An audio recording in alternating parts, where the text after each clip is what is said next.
উত্তর কোরিয়ার সর্বোচ্চ নেতা কিম জং উনের বিদেশ সফর মানেই বিশ্বজুড়ে আলোচনার ঝড়। এবারও তার চীন সফর ঘিরে কৌতূহলের কেন্দ্রবিন্দু হয়ে উঠেছে তার সফরের বাহন তাইয়াংহো নামের ট্রেনটি।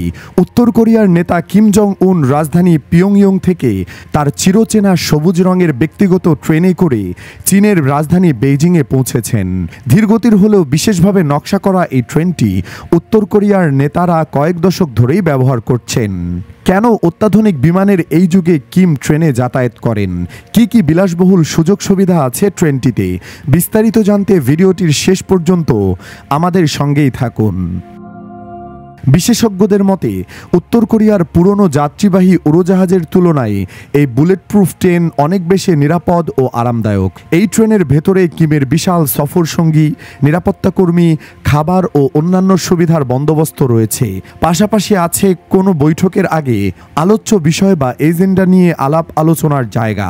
2011 সালের শেষ দিকে উত্তর কোরিয়ার নেতৃত্ব গ্রহণ করার পর কিম এই ট্রেনেই চীন, ভিয়েতনাম ও রাশিয়া সফর করেছেন। অনেক বছর ধরেই উত্তর কোরিয়ার নেতারা ঠিক কতগুলো ট্রেন ব্যবহার করেছেন তা স্পষ্ট নয়। তবে উত্তর কোরিয়ার পরিবহন বিষয়ে দক্ষিণ কোরীয় বিশেষজ্ঞ আন বিয়ং মিনের মতে নিরাপত্তার কারণে একাধিক ট্রেন ব্যবহার করা হয়ে থাকে। আন বিয়ং মিন জানান, প্রতিটি ট্রেনে 10 থেকে 15টি কামরা থাকে। কিছু কামরা শুধু নেতার জন্য, যেমন শয়নকক্ষ। অন্য কামরাগুলোতে থাকেন নিরাপত্তাকর্মী, বাবুর্চি ও চিকিৎসক কর্মীরা। বিয়ং মিন বলেন, সাধারণত ট্রেনে কিমের কার্যালয়, যোগাযোগ সরঞ্জাম, রেস্তোরাঁ ও দুটো সাজা মার্সিডিজ গাড়ি রাখার কামরাও থাকে। ট্রেন থেকে নামার পর সেই মার্সিডিজে চড়েই যাতায়াত করেন কিম। মঙ্গলবার উত্তর কোরিয়ার রাষ্ট্রীয় গণমাধ্যমে প্রকাশিত ছবিতে দেখা যায় কিম জ্যেষ্ঠ কর্মকর্তাদের সঙ্গে একটি সবুজ কামরার পাশে সিগারেট খাচ্ছেন। কামরাটির গায়ে সোনালী নকশা ও প্রতীক আঁকা। আরেকটি ছবিতে দেখা যায় কাঠের প্যানেল দেওয়া একটি কক্ষে বসে আছেন কিম। পেছনে সোনালী প্রতীক ও পাশে উত্তর কোরিয়ার পতাকা। কিমের টেবিলে রাখা ছিল সোনালী অক্ষরে খোদাই করা ল্যাপটপ, কয়েকটি টেলিফোন, সিগারেটের বাক্স এবং নীল ও স্বচ্ছ মদ ভর্তি বোতল। জানালায় ছিল নীল সোনালী রঙের পর্দা।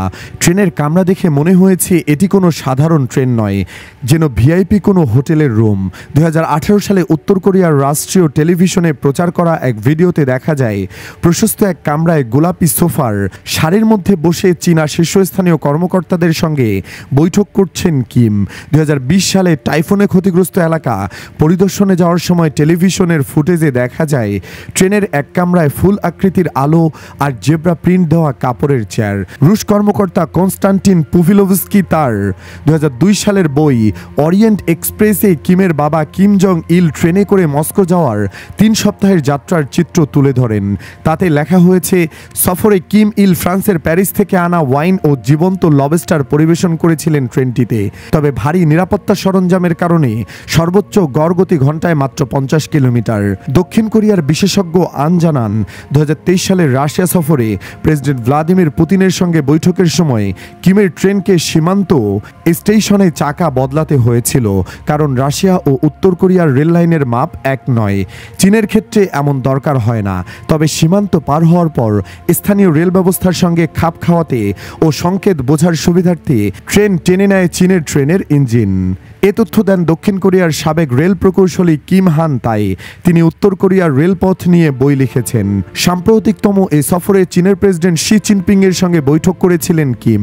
ওই সফরে চীনের তৈরি সবুজ রঙের DF-11 জেট লোকোমোটিভ কিমের ট্রেনের বিশেষ কামরাগুলো ট্রেনে নেয়। রাষ্ট্রীয় চায়না রেলওয়ে কর্পোরেশনের প্রতীক আঁকা ছিল এই ইঞ্জিনে। গণমাধ্যমের ছবিতে দেখা গেছে অন্তত 3টি ভিন্ন সিরিয়াল নম্বরযুক্ত ইঞ্জিন ব্যবহার করা হয়েছে। আনের মতে এসব নাম্বার সাধারণত 001 বা 0002 হয়, যা ইঙ্গিত দেয় চীন তাকে এমন ইঞ্জিন দিচ্ছে যা শুধু শীর্ষ পর্যায়ের কর্মকর্তাদের জন্য সংরক্ষিত। 2019 সালে যুক্তরাষ্ট্রের প্রেসিডেন্ট ডোনাল্ড ট্রাম্পের সঙ্গে ভিয়েতনামে বৈঠক করতে চীনের ভেতর দিয়ে যাত্রার সময় কিমের ট্রেন টেনে নেয় লাল হলুদ রঙের এক লোকোমোটিভ, যাতে চীনের জাতীয় রেলওয়ের প্রতীক আঁকা ছিল। আন বলেন, চীনের রেলপথে এ ট্রেন ঘন্টায় সর্বোচ্চ 80 কিলোমিটার গতিতে চলতে পারে, তবে উত্তর কোরিয়ার রেলপথে এর গতি ঘন্টায় সর্বোচ্চ প্রায় 45 কিলোমিটার।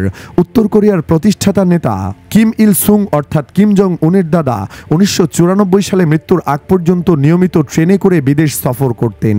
কথিত আছে উড়োজাহাজে উঠতে ভয় পেতেন বলেই ট্রেনে ভ্রমণ করতেন কিম জং উনের বাবা কিম জং ইল। 3 বার রাশিয়া সফরে শুধু ট্রেনই ব্যবহার করেছেন তিনি। এর মধ্যে 2001 সালে তিনি 20,000 কিলোমিটার ভ্রমণ করে মস্কো যান। 2011 সালের শেষ দিকে এক ট্রেন যাত্রার সময় হৃদরোগে আক্রান্ত হয়ে মারা যান কিম জং ইল।